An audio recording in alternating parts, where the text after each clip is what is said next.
The candles flickered across my birthday cake while I waited for Caleb to arrive.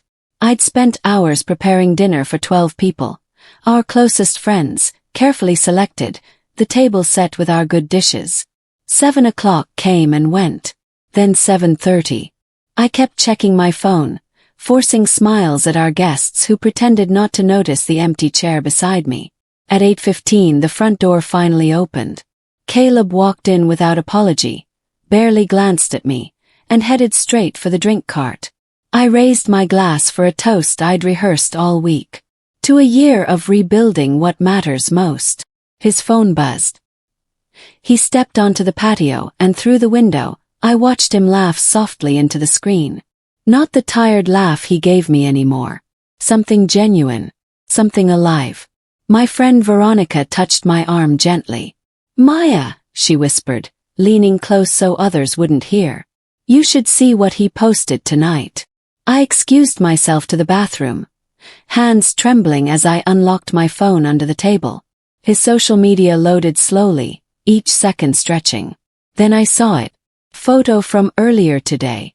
Caleb dressed in the navy shirt I'd bought him last month, smiling wider than he'd smiled at me in months. The caption read, "Best day yet." But I wasn't in the picture. The location tag showed a downtown restaurant I'd never been to. My chest tightened. The post had 63 likes already, comments pouring in. I scrolled through them, searching for context, for explanation. Then I saw the tag. A woman's name embedded in the photo metadata. Aria Vaughn. I'd never heard that name before. Not once in our 8 years of marriage. My finger hovered over her profile. Someone knocked on the bathroom door. I flushed the toilet I hadn't used and returned to a party that suddenly felt like a performance I no longer wanted to give. That night, after everyone left and Caleb fell asleep within minutes of hitting the pillow, I sat in our home office with my laptop. The blue glow illuminated my face as I typed her name into the search bar. Aria Vaughn. Her profile appeared immediately. Public, accessible, filled with carefully curated photos of a life that looked effortlessly perfect. I scrolled through months of posts. Then I started noticing them. Caleb's comments scattered across her feed like breadcrumbs. "Stunning as always. You have excellent taste. Can't wait for next time." Compliments he hadn't given me since our honeymoon phase ended years ago. My hands felt cold. I kept scrolling deeper into her timeline, until I found a post from 3 weeks ago. A photo of a sunset view from a restaurant patio. In the corner of the frame, barely visible, hung a jacket. Navy blue. The same one from tonight's post.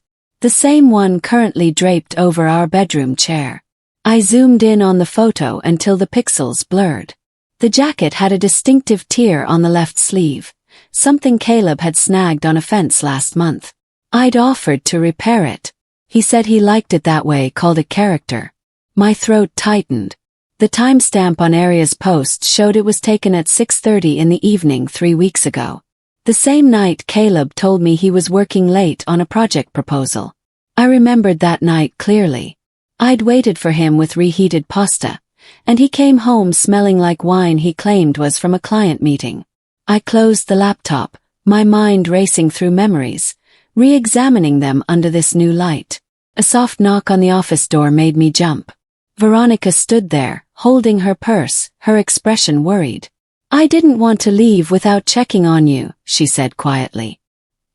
"He left something on the hallway table. I think you should see it." The receipt sat face up on the entry table, partially hidden under Caleb's keys. Veronica must have spotted it when she was leaving. I picked it up with steady hands, though my pulse hammered in my ears. Marcello's. An upscale Italian place downtown. Tonight's date. 2 entrees, a bottle of wine I recognized as expensive, and dessert. Tiramisu. My favorite dessert. The one Caleb knew I ordered whenever we went somewhere nice, back when we still went places together. The total was over $200. But what caught my attention was the bottom of the receipt, where someone had written a business memo. Vaughn Industries. Final consultation. I took a photo of it with my phone, then carefully placed it back exactly where I'd found it. My hands weren't shaking anymore. Something inside me had shifted from confusion to clarity. I went to my laptop and searched for Vaughan Industries. The website loaded. Consulting firm. Business strategy. Founded 3 years ago by Aria Vaughan herself. I spent an hour reading through the Vaughan Industries website, piecing together fragments of information. The firm specialized in asset management and business transitions. Caleb had mentioned a consulting firm helping with his company's restructuring 6 months ago. He'd praised their work but never mentioned the name. Never mentioned Aria. The timelines aligned too perfectly to be coincidence. My phone buzzed with a text from Caleb, sent from upstairs. Coming to bed. I typed back. Soon. Finishing some work. I heard his footsteps overhead.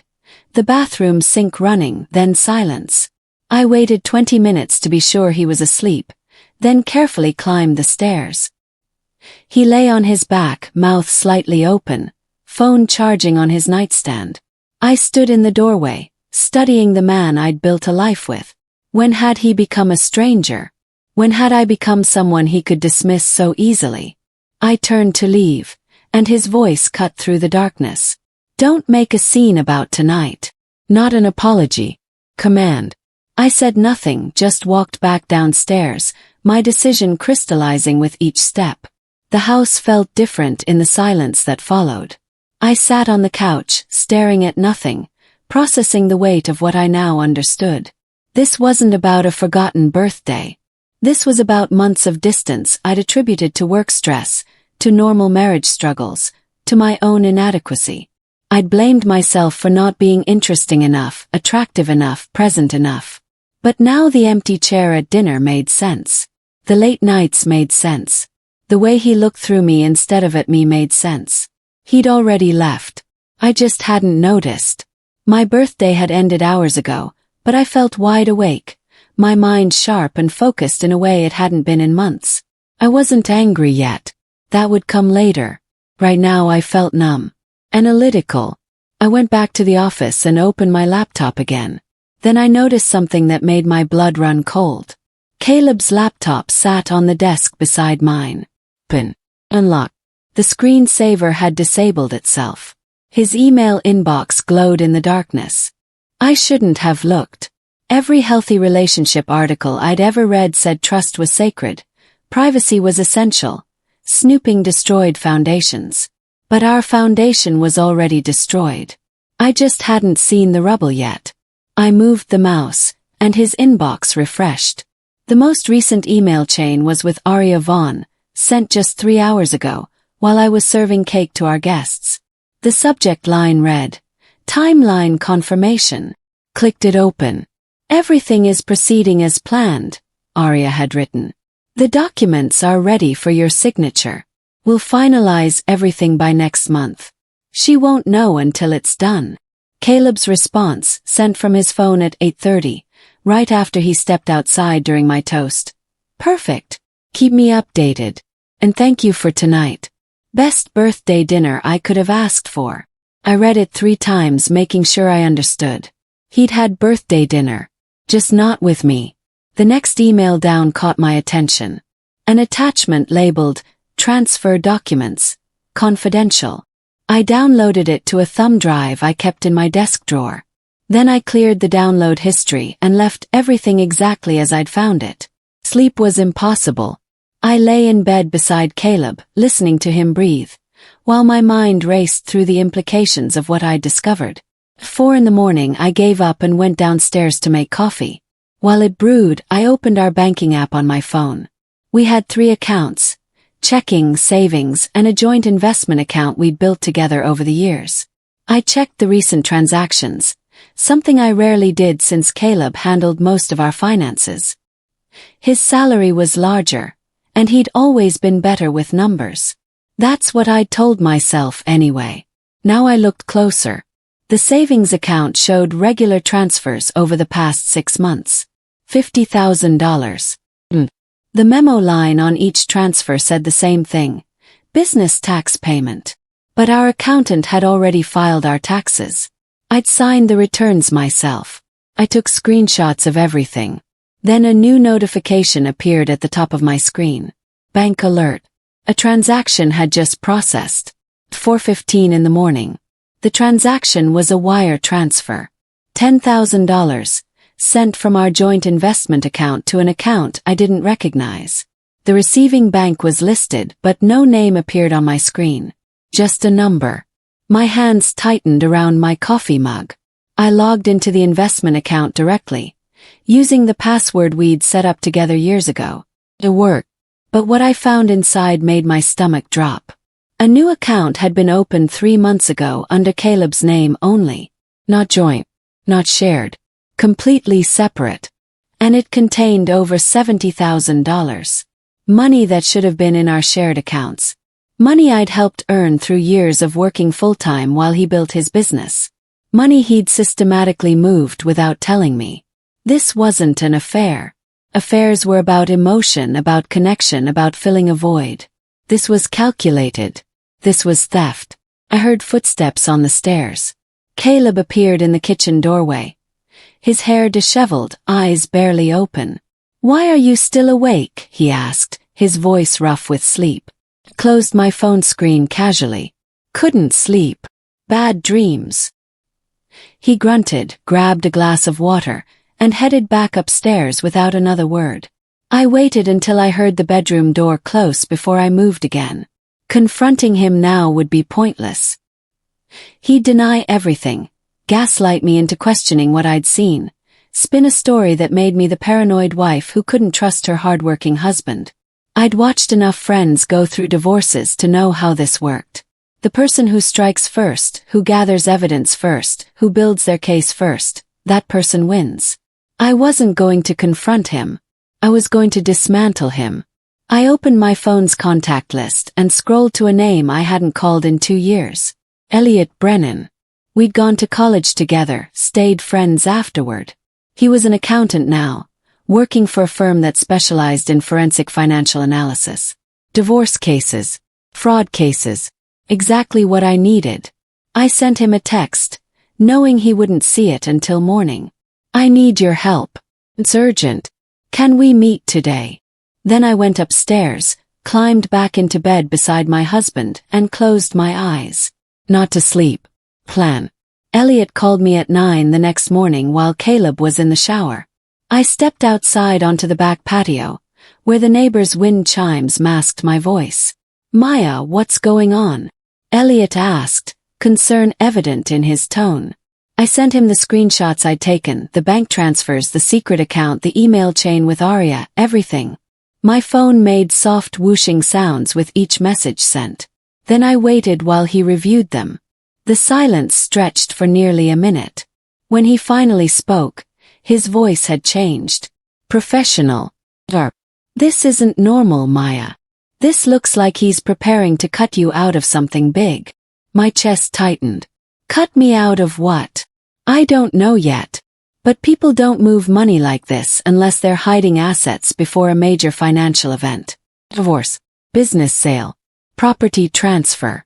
Something. He paused. "Do you know anything about a property deal? Any real estate transactions he might be involved in?" I shook my head, then realized he couldn't see me. "No. Nothing. We've talked about buying a bigger house someday, but nothing concrete. I'm sending you a link. Look at it now." The link opened to a public records website showing recent commercial property transactions in our county. Elliot had highlighted one entry. Commercial space downtown, 1,500 square feet, purchased 2 weeks ago. The buyer's name, Caleb Torres. My married name, Nim. Except I'd never seen this property. Never signed any documents. Never even heard him mention it. The purchase price was listed as $300,000. The down payment matched almost exactly the amount missing from our savings account. Felt dizzy. "There's more," Elliot said quietly. "Look at the co-signer line." I scrolled down. Arya Vaughn was listed as the business partner and co-signer on the loan. Not me.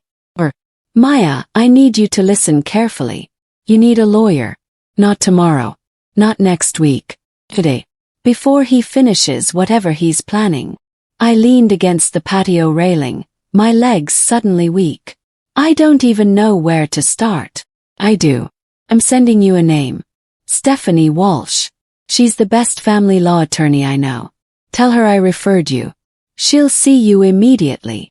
My phone buzzed with a new message. Contact information for Stephanie Walsh, attorney at law. Thank you, I whispered. Don't thank me yet. Just promise me you'll call her right now. Stephanie Walsh's office was in a high-rise downtown, all glass and steel and intimidating professionalism. I sat in her waiting room, my hands clasped in my lap, trying to look calmer than I felt. When she called me back, I was surprised. She was younger than I expected, maybe 40, with sharp eyes that seemed to catalog everything about me in seconds. Elliot speaks highly of you, she said, shaking my hand firmly. He mentioned this is time-sensitive. I nodded and began explaining everything. The birthday party, the social media post, the receipt, the secret account, the property deal. I showed her all the screenshots on my phone. She took notes on a legal pad, her expression neutral but focused. When I finished, she set down her pen and looked at me directly. Has he ever pressured you to sign anything without reading it? The question caught me off guard. I thought back over the past year, searching my memory. Then it hit me. Yes, about 6 months ago. He brought home a stack of papers one night, said they were tax documents our accountant needed. I was exhausted from work. He rushed me, said he needed them back by morning. Did you read them? I felt my face flush with shame. No. I trusted him. Stephanie's expression didn't change, but I saw something flicker in her eyes. Not judgment. Recognition. She'd seen this before. I need you to find those documents, she said. Whatever you signed, I need to see it. Every page. Can you do that? He nodded. They should be in our home office. He keeps a filing cabinet with all our important papers. Look tonight if you can, but be discreet. Don't let him know you're searching. That evening, while Caleb was watching television in the living room, I told him I needed to organize some paperwork for my own job. He barely looked up from his phone. In the office, I opened the filing cabinet as quietly as possible. The folders were labeled in Caleb's neat handwriting. Taxes, insurance, utilities, medical. Then I found it. A folder labeled Legal Documents, 2024. I pulled it out and flipped through the pages. My signature appeared on multiple documents. Asset transfer forms, property agreements, financial disclosures. I recognized my handwriting but couldn't remember signing half of them. Then I noticed something that made my blood run cold. One document was missing pages. The staple holes showed where pages had been, but now only the signature page remained. Someone had removed the actual content while leaving my signed authorization. I took photos of every document with my phone, making sure each image was clear and readable. The missing pages were from something titled Marital Property Agreement, Amendment. I had no memory of what those pages contained. Just my signature at the bottom, dated 6 months ago, the same week Caleb had rushed me to sign his tax documents. I sent everything to Stephanie immediately, then carefully returned the folder to its exact position in the cabinet. When I came back to the living room, Caleb glanced up. Find what you needed. Yes, I said, my voice steady. Everything's in order. The next morning, Stephanie called while I was driving to work. I've reviewed the documents you sent. Maya, this is worse than I thought. The pages he removed would have shifted ownership of your jointly held assets to him alone. Specifically, they would have reclassified your home and both vehicles as his separate property acquired before marriage, which is false. My hands tightened on the steering wheel. Can he do that? Just remove pages and claim I agreed. No, it's fraud. And we can prove it. The staple holes don't match. The document references page numbers that are missing. More importantly, you never signed a complete contract. Pause. We can turn this around. But we need to move fast. Over the next 3 days, I transformed our guest bedroom into what Stephanie called my evidence command center. I worked only when Caleb was out of the house, which was increasingly often now. He'd started staying late at the office 3 or 4 nights a week. I printed every screenshot, every bank statement, every email I'd found. I organized them chronologically on the wall, using sticky notes to mark connections and timeline overlaps. Red string would have been too obvious, but I created a digital version on my laptop. The pattern was clear once everything was laid out. 6 months ago, Caleb met Aria Vaughn. Her consulting firm was hired by his company. Within weeks, they began having dinners together, always expensed as business meetings. Then the money transfers started. Small at first, then larger. The secret account opened 3 months ago, right when he pressured me to sign those documents. 2 months ago, he and Aria began looking at commercial properties together. I found the real estate agent's emails in his deleted folder, which he apparently didn't know could be recovered. Last month they closed on the property. My money. His name and areas. Not mine. One evening, while I was adding new information to my timeline, my phone buzzed with a text. Not from Caleb. From Aria. The message was clearly meant for Caleb, sent to me by mistake. Is she getting suspicious? We can't afford complications this close to closing everything. My heart raced. This was it. Proof they were actively conspiring. Proof this was coordinated. I stared at the message for a long moment, then made a decision that would either be brilliant or disastrous. I went upstairs where Caleb was sleeping. His phone lay on the nightstand, charging face up. I knew his passcode, we'd shared them years ago, back when trust was real. I unlocked his phone and found Aria's message to him, sent just minutes ago. Are we still good for tomorrow? Final transfer. I typed a response as him. Yes. She suspects nothing. We're clear. Then I deleted my incoming text from Aria before Caleb could see it and realize the mistake. I placed his phone back exactly as I'd found it and returned to the guest bedroom. My own phone buzzed. Aria had responded to Caleb. Perfect. Then we're green for tomorrow. Make sure you have the authorization codes ready. I took screenshots of everything, sent them to Stephanie, and felt something cold and focused settle in my chest. Tomorrow. Whatever they were planning happened tomorrow. I had less than 24 hours to find out what the final transfer meant.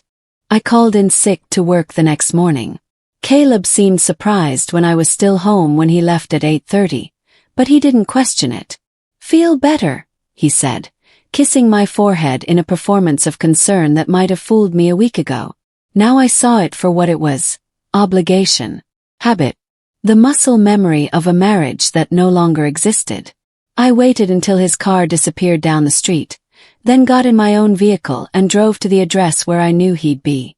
I'd found it in his calendar app last night. Meeting with AV, 10 a.m., Cornerstone Cafe.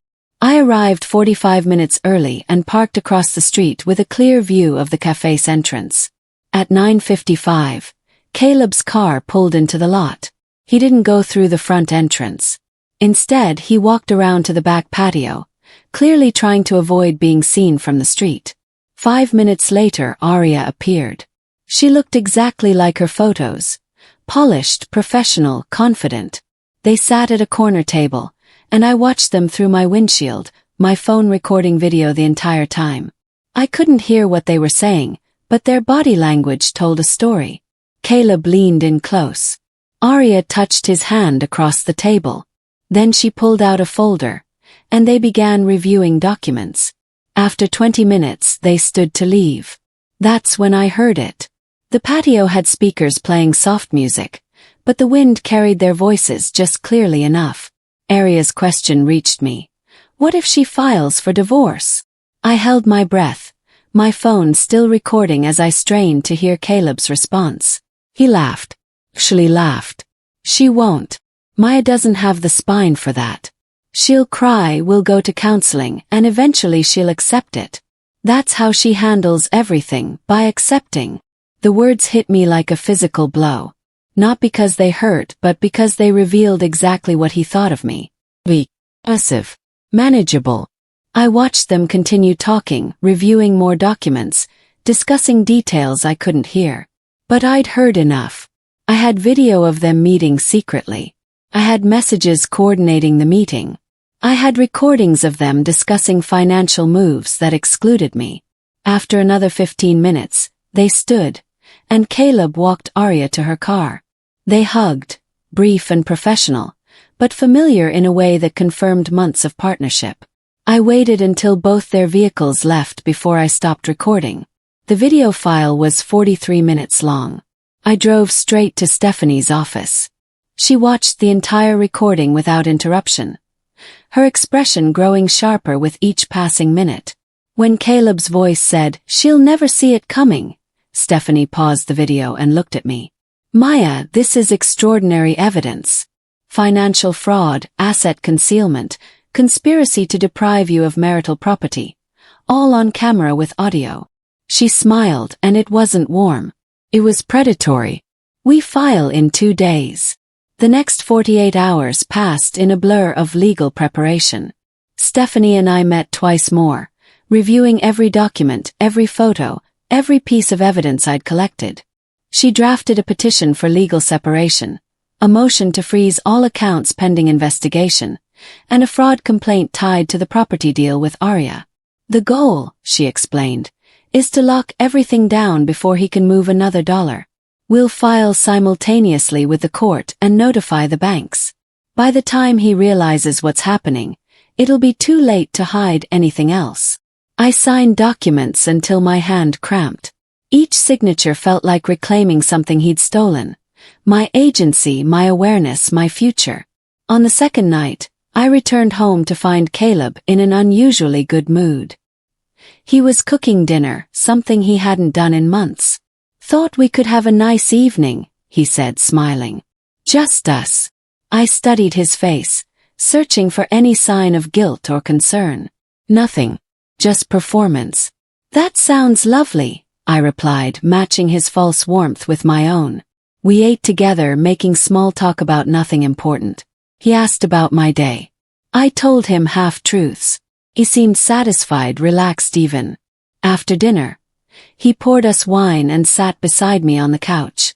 "I have a surprise for you tomorrow," he said.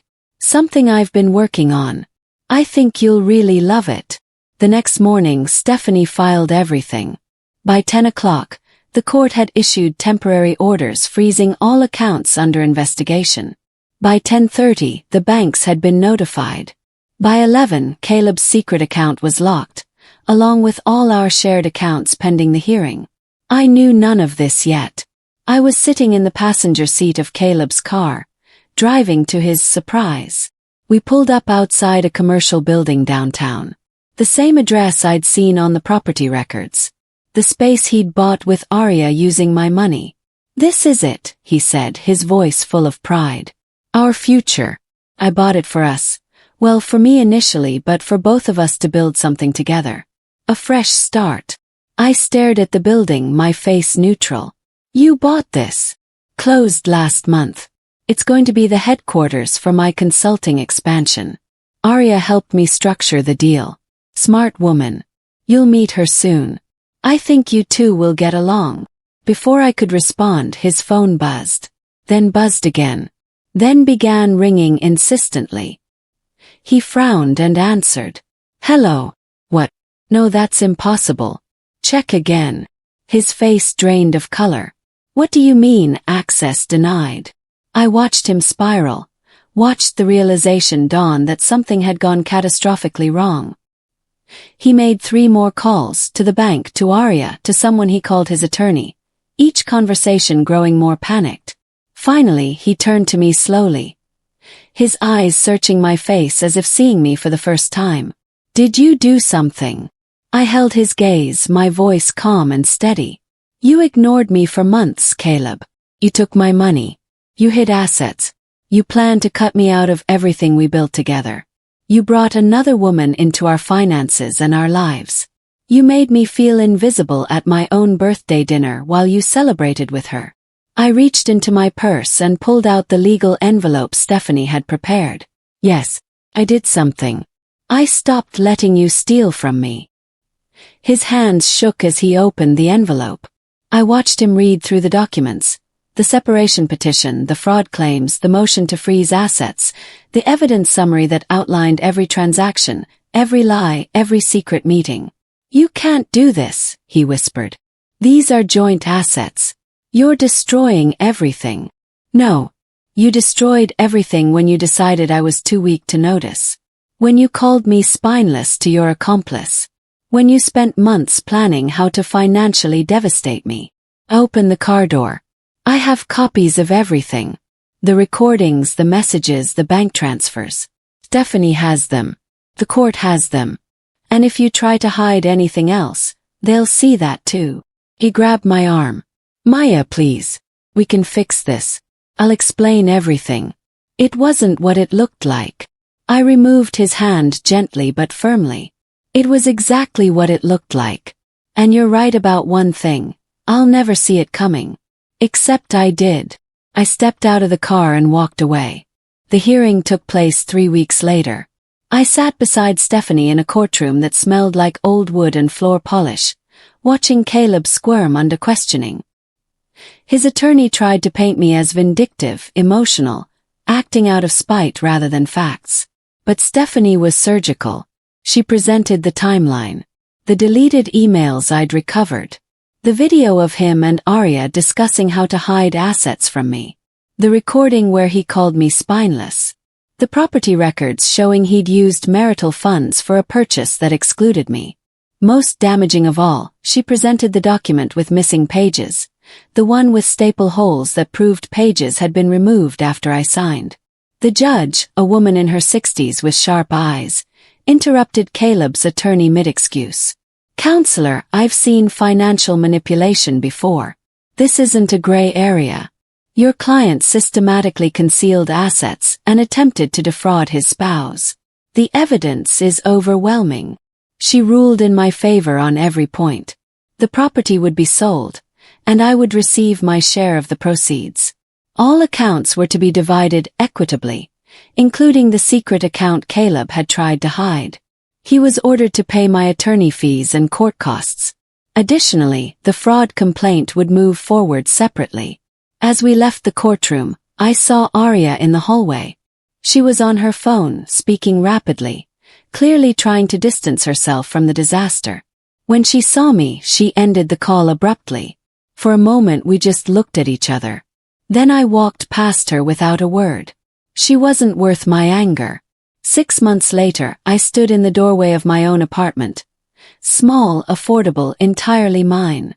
The space was modest compared to the house Caleb and I had shared, but every piece of furniture I'd chosen myself. Every decision about paint colors and curtain styles was mine alone. The divorce was finalized. Caleb had lost the commercial property in the settlement, along with his partnership with Arya, who had cut all ties to protect her business reputation. He'd tried to rebuild, but word had spread in professional circles about what he'd done. Trust, once broken that thoroughly, didn't recover easily. I'd received my half of everything, plus compensation for the money he'd stolen.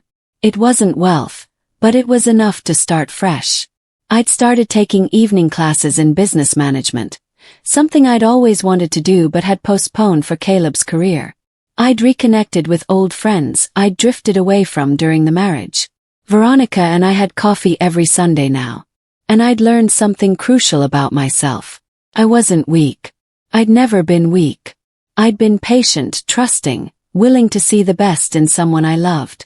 Those weren't weaknesses. They were strengths he'd mistaken for vulnerabilities. The moment he ignored me on my birthday, dismissed my worth, and assumed I'd never fight back, that was the moment I finally remembered myself. The moment I stopped being the woman he thought I was and became the woman I'd always been underneath. Strong, capable, unbreakable. I closed my apartment door and smiled. His surprise had backfired spectacularly. And mine had left him speechless.